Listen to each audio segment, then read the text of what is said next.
Hello everyone, how are you? I hope that you all are fine and ready to crack the exam. So, I am going to teach you Indian geography. So, let's start our first class. I know that most of the students are from Hindi medium, so I will teach in Hindi. And some are from English medium, so no issue because language was not important, data or information was important to crack the exam. So let's start our class. देखिए, अगर मैं भारत की बात करूं तो सर्वप्रथम मन में प्रश्न ये उठता है कि भारत की स्थिति कहाँ पे है। पृथ्वी हो गई आपकी, इतनी बड़ी पृथ्वी है तो भारत वहां पे कहाँ पे ठहरता है उसमें। तो देखें, जो हमारी ये पृथ्वी हो गई, पृथ्वी में अगर मैं बात करूं तो 71% आपको केवल पानी देखने को मिलेगा। 71-71% क्या है, वाटर है। और 29% जो है तो आपको लगभग भूमि का विस्तार देखने को मिलेगा, यानी जमीन मिलेगी। अब इस 29 में भी क्या हो गए, 7 महाद्वीप हो गए और उन 7 महाद्वीपों में भी 200 के लगभग देश हो गए। लगभग 196-194 आपको देखने को मिलेंगे, क्योंकि कुछ जो बड़े देश हैं वो छोटे देशों को मान्यता देते हैं। जैसे अमेरिका हो गया, किसी देश को मान्यता देगा कि हाँ ये देश है, और वही चीन जो हो गया तो उसको मान्यता नहीं देगा कि ये देश नहीं है। तो एक दो वेरिएशन इस प्रकार से आपको देखने को मिल सकता है। तो अगर मैं बात करूं भारत की, तो देखिए भारत इस पृथ्वी में इतने देशों में कहाँ पे स्थित है, या भारत को अन्य किस नाम से भी पुकारते हैं। तो ऐसे प्रश्न आपको परीक्षा में देखने को मिल सकते हैं, तो इस पर थोड़ी सी चर्चा करते हैं। देखिए, ये हमारी क्या हो गई, पृथ्वी हो गई। पृथ्वी को हमने क्या किया, 2 बराबर हिस्सों में बांट दिया, कुछ इस प्रकार से। जब हमने इसको 2 बराबर हिस्सों में बांट दिया तो इसको नाम दे दिया विषमत रेखा। परीक्षा में आपको ये प्रश्न देखने को मिल सकता है कि कौन सी रेखा पृथ्वी को 2 बराबर भागों में बांटती है। कौन सी रेखा, विषमत रेखा। मैं भी जो भी बोलता हूँ आप लिखते जाइएगा, नोट करते जाइएगा, क्योंकि वही परीक्षा में आपको काम देगा। तो ये जो है विषमत रेखा पृथ्वी को 2 बराबर भागों में बांटती है।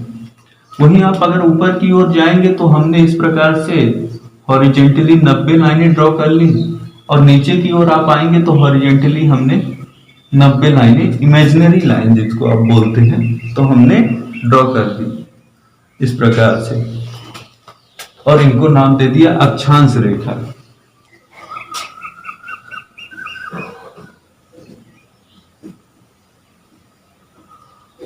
अक्षांश रेखा हमने क्या नाम दे दिया इसको, अक्षांश रेखा। वहीं पे हमने कुछ इस प्रकार से 360 लाइनें खींच ली और इसको नाम दे दिया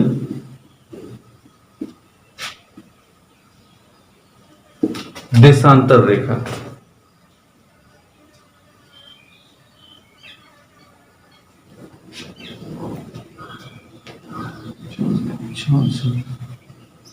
अक्षांश रेखा और देशांतर रेखा हमने इस प्रकार से ड्रॉ कर दिया। भारत देखिए, ये उत्तर हो गया, ये दक्षिण हो गया, ये पूर्व हो गया, ये पश्चिम हो गया, ईस्ट वेस्ट नॉर्थ साउथ। तो हमारा जो भारत है वो लगभग यहाँ पे ठहरता है, या फिर उसकी स्थिति यहाँ पे है। और ये जो भारत है हमारा 23.5 डिग्री पे हमने एक ऊपर रेखा खींची है और 23.5 डिग्री पे नीचे। तो जो हमने 23.5 डिग्री पे ऊपर रेखा खींची है उसको नाम दे दिया हमने कर्क रेखा, और जो नीचे हमने लाइन खींची उसको नाम दे दिया मकर रेखा। तो आप देख पा रहे होंगे जो कर्क रेखा है 23.5 डिग्री पे हमने ऊपर की ओर एक लाइन खींची और 23.5 डिग्री पे नीचे की ओर। तो जो कर्क रेखा है वो भारत के, आप देख पा रहे होंगे, बीचों बीच से गुजरती है। तो तो भारत के जब बीचों बीच से गुजरेगी तो कुछ राज्यों से होते हुए निकलेगी। तो वो कौन कौन से राज्य हैं, ये परीक्षा में पूछा जाता है। प्रश्न कैसे बनता है कि निम्नलिखित में से कौन सी रेखा जो है, तो निम्नलिखित में से कर्क रेखा किस राज्य से नहीं गुजरती। ऑप्शन दे देगा एमपी, यूपी, छत्तीसगढ़, वेस्ट बंगाल। तो आपको आंसर देना होगा, तो उसके लिए तो देखना पड़ेगा। तो आइए देखते हैं। देखिए सर्वप्रथम जो मैं बात करूं तो ये गुजरात का पोर्शन हो गया, और ये गुजरात से कर्क रेखा होते हुए जाएगी। दूसरा ये पोर्शन हो गया राजस्थान का, तो ये राजस्थान से गुजर रही। ये हो गया एमपी, देख पा रहे होंगे आप एमपी से कर्क रेखा गुजर रही है। एमपी से ही अलग होके बना है, एमपी में भी 14 जिलों से गुजरती है। ये छत्तीसगढ़ हो गया, छत्तीसगढ़ एमपी से ही अलग होके बना, वहां से गुजर रही है। उसके बाद ये पोर्शन हो गया झारखंड, जो बिहार से अलग होके बना है, वहां से कर्क रेखा गुजर रही है। उसके बाद ये वेस्ट बंगाल हो गया आपका, यहाँ से कर्क रेखा गुजर रही। देन ये त्रिपुरा है ना, त्रिपुरा बांग्लादेश से 3 साइड से घिरा हुआ राज्य है, वहां से गुजर रही है। उसके बाद मिजोरम। तो अगर आप काउंट करेंगे तो 1 गुजरात, 2 राजस्थान, 3 मध्य प्रदेश, 4 छत्तीसगढ़, 5 झारखंड, 6 वेस्ट बंगाल, 7 त्रिपुरा, 8 मिजोरम। तो इस प्रकार से 8 राज्यों से गुजरती है। वहीं अगर मैं बात करूं, अब देखिए ये तो हमने 23.5 डिग्री पे खींच ली। अगर मैं बात करूं कि भारत की एक्यूरेट स्थिति कहाँ पे है, भारत जो है तो एक्चुअल में कहाँ पे ठहरता है, तो अगर मैं इसकी बात करूं, यहाँ पे आप देख पा रहे होंगे 8.4 से 37.6 इसका क्या हो जाएगा, अक्षांशी विस्तार। अक्षांश रेखा हमने खींची है तो उसमें इसकी एक्यूरेट स्थिति क्या है, तो 8.4 से 37.6, 8.4 से 37.6, 8.4 से, है ना। वहीं अगर मैं बात करूं इसके देशांतर विस्तार की, हमने देशांतर रेखा भी खींची है, तो भारत की जो एक्यूरेट स्थिति है देशांतर की वो क्या है, तो 68.7 से 97.25 जो है इसकी एक्यूरेट स्थिति हो जाएगी, 97.25 से 68.7। वहीं आप क्या करेंगे, अगर आप एक स्केल लेते हैं और इसको इस प्रकार से नापते हैं, भारत की लंबाई चौड़ाई, तो आपको क्या मिलेगा देखने को। अगर आप एक स्केल लेंगे और इस प्रकार से भारत पे रखेंगे तो आपको मिलेगा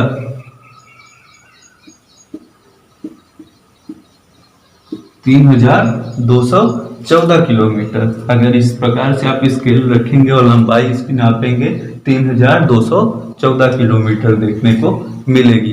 वहीं अगर आप स्केल को इस प्रकार से हॉरिजॉन्टली रखेंगे तो आपको कितना देखने को मिलेगा, कितने किलोमीटर की लंबाई, तो 2933 किलोमीटर की लंबाई आपको देखने को मिलेगा हॉरिजॉन्टली, है ना। या फिर पूर्व से पश्चिम की ओर आपको कितना मिलेगा, 2933। उत्तर से दक्षिण की ओर कितना मिलेगा, 3214 किलोमीटर।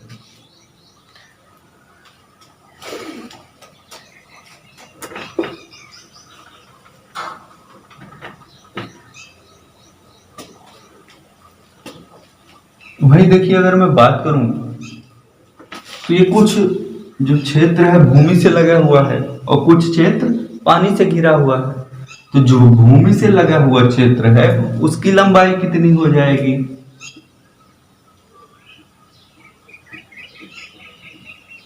15,200 किलोमीटर। ये जो पोर्शन है ये कुछ देशों से लगा हुआ है, भूमि से जुड़ा हुआ है, तो इसकी लंबाई कितनी हो जाएगी, 15,200 किलोमीटर। वहीं अगर तटीय क्षेत्र में जाएंगे, तटीय भाग में जो पानी से घिरा हुआ है, उसकी लंबाई क्या हो जाएगी, 6100 किलोमीटर।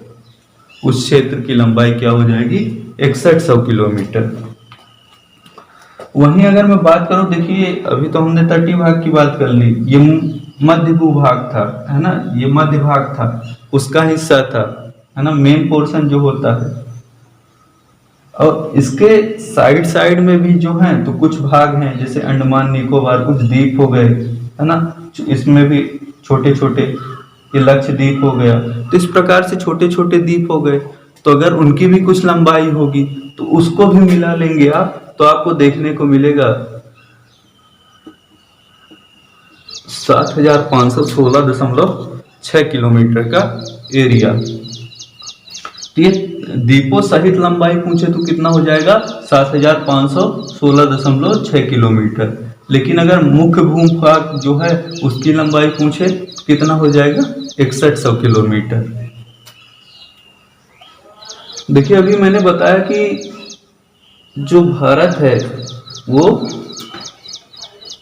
भूभाग का जो क्षेत्र है उसका तो कुछ देशों से घिरा हुआ है, तो उस पर थोड़ी सी चर्चा करते हैं। देखिए सर्वप्रथम आपको ये पोर्शन पे आप जाएंगे तो आपको देखने को मिलेगा पाकिस्तान, जो कि 1947 में अलग हुआ है, और जो इन दोनों के बीच में बॉर्डर है उसका नाम है रेड क्लिफ। तो देखिए सर रेड क्लिफ द्वारा 1947 में, पहले पाकिस्तान क्या था, भारत का ही हिस्सा था, तो 1947 में सर रेड क्लिफ ने दोनों देशों के बीच में एक लाइन ड्रॉ कर दी, पाकिस्तान और हिंदुस्तान, तो दो देश बन गए, और उन्हीं के नाम पे ये बॉर्डर, ये रेखा का नाम पड़ गया रेड क्लिफ रेखा। उसके बाद यहाँ पे आएंगे आपको तो अफगानिस्तान आपको देखने को मिलेगा, है ना, और अफगानिस्तान पे जो है तो डूरेंट रेखा आपको देखने को मिलेगी। अब जो बॉर्डर का है शेयर करता है उसका नाम क्या है, डूरेंट रेखा, और ये लगभग आपके, मैं बात करूं तो 1896 में खींची गई थी। डूरेंट रेखा कब खींची गई थी, 1896 में। वहीं ये पोर्शन में आपको चाइना देखने को मिलेगा, ये हो गया आपका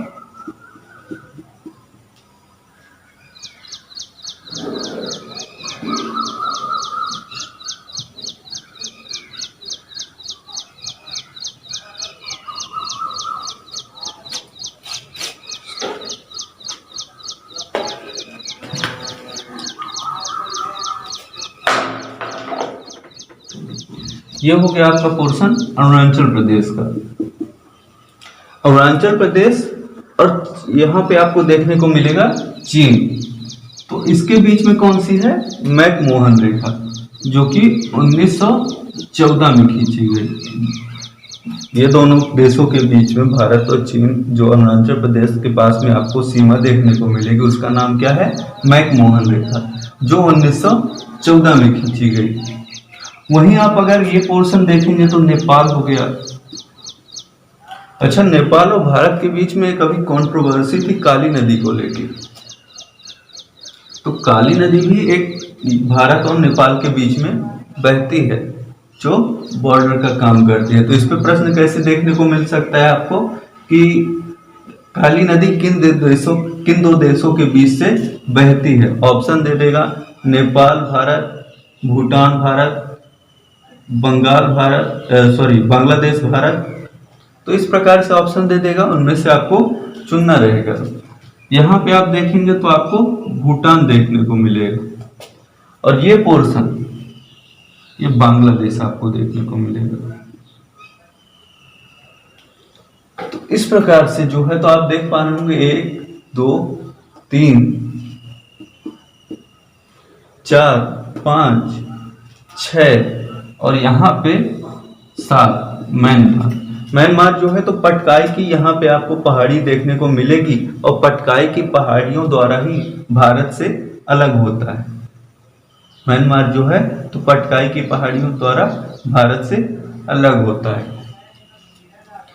तो देखिए सर्वाधिक सीमा कौन शेयर कर रहा है, देखने में तो लगता है कि चीन कर रहा है, लेकिन चीन जो है भारत के साथ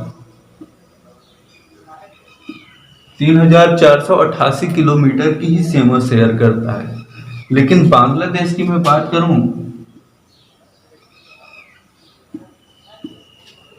4096 किलोमीटर की सीमा शेयर करता है। तो सर्वाधिक सीमा कौन शेयर कर रहा है? बांग्लादेश, ना कि चीन। सबसे ज्यादा भारत के साथ बांग्लादेश की सीमा लगती है, और सबसे कम जो है तो आपका अफगानिस्तान, ये देख पा रहे होंगे, एक हल्की सी 106 किलोमीटर का शेयर करता है। देखिए, मैंने बहुत समय पहले एक ट्रिक पढ़ी थी, तो आपको भी मैं बता देता हूं।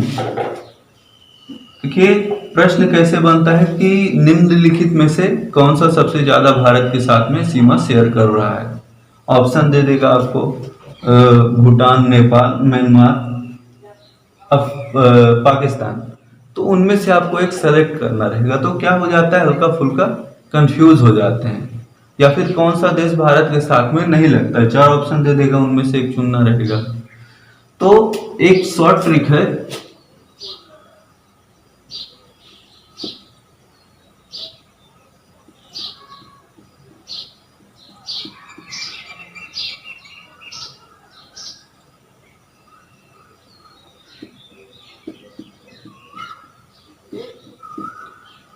बचपन में एमबीए।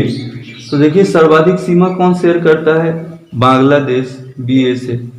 च से चीन, सबसे अधिक बांग्लादेश, फिर उसके बाद चीन, फिर पीए से पाकिस्तान। उसके बाद कौन सीमा शेयर करता है? नेपाल। यम से म्यांमार, बी से भूटान, ए से अफगानिस्तान। बचपन में एमबीए, ये मैंने कहीं पे पढ़ा था, तो मैं आपको भी बता देता हूं, जिससे आपको सहूलियत हो जाए। बचपन में एमबीए, बा च पा न में एमबीए। बा से बांग्लादेश, चा से चाइना, पा से पाकिस्तान, न से नेपाल, यम से म्यांमार, बी से भूटान, ए से अफगानिस्तान। तो इस प्रकार से जो है तो आपको ध्यान रहेगा। अगर मैं तटीय क्षेत्र की बात करूं, तो आपको देखने को मिलेगा कि गुजरात का पोर्शन, ठीक, फिर उसके बाद म्यांमार, महाराष्ट्र का पोर्शन, फिर गोवा, फिर कर्नाटक, फिर केरल, देन तमिलनाडु, आंध्र प्रदेश, उड़ीसा, वेस्ट बंगाल। तो अगर आप काउंट करेंगे इसको, तो आपको 9 राज्य मिलेंगे जो कि तटीय क्षेत्र पे हैं, है ना। जो पानी से लगी हुई सीमा है वहां पे स्थित कितने राज्य हैं? 9 राज्य हैं। गुजरात, महाराष्ट्र, गोवा, कर्नाटक, केरल, तमिलनाडु, आंध्र प्रदेश, उड़ीसा, वेस्ट बंगाल। काउंट करेंगे तो 9। सर्वाधिक सीमा कौन शेयर कर रहा है? सर्वाधिक जो है तो कौन सा राज्य है जो पानी से घिरा हुआ है या लगा हुआ है? तो गुजरात है, ना कि आंध्र प्रदेश है ना। सर्वाधिक जो है तो पानी से लगा हुआ राज्य गुजरात है, ना कि आंध्र प्रदेश है। और सबसे कम कौन सा लगा हुआ है? गोवा। 9 राज्य हैं जिसमें सबसे ज्यादा तटीय क्षेत्र गुजरात का है, सबसे कम गोवा का है। तो आज यहीं पे खत्म करते हैं, और फिर नेक्स्ट क्लास में आगे बढ़ेंगे। अपनी प्रतिक्रिया जरूर दीजिएगा, कैसा लगा अवश्य बताइएगा। धन्यवाद।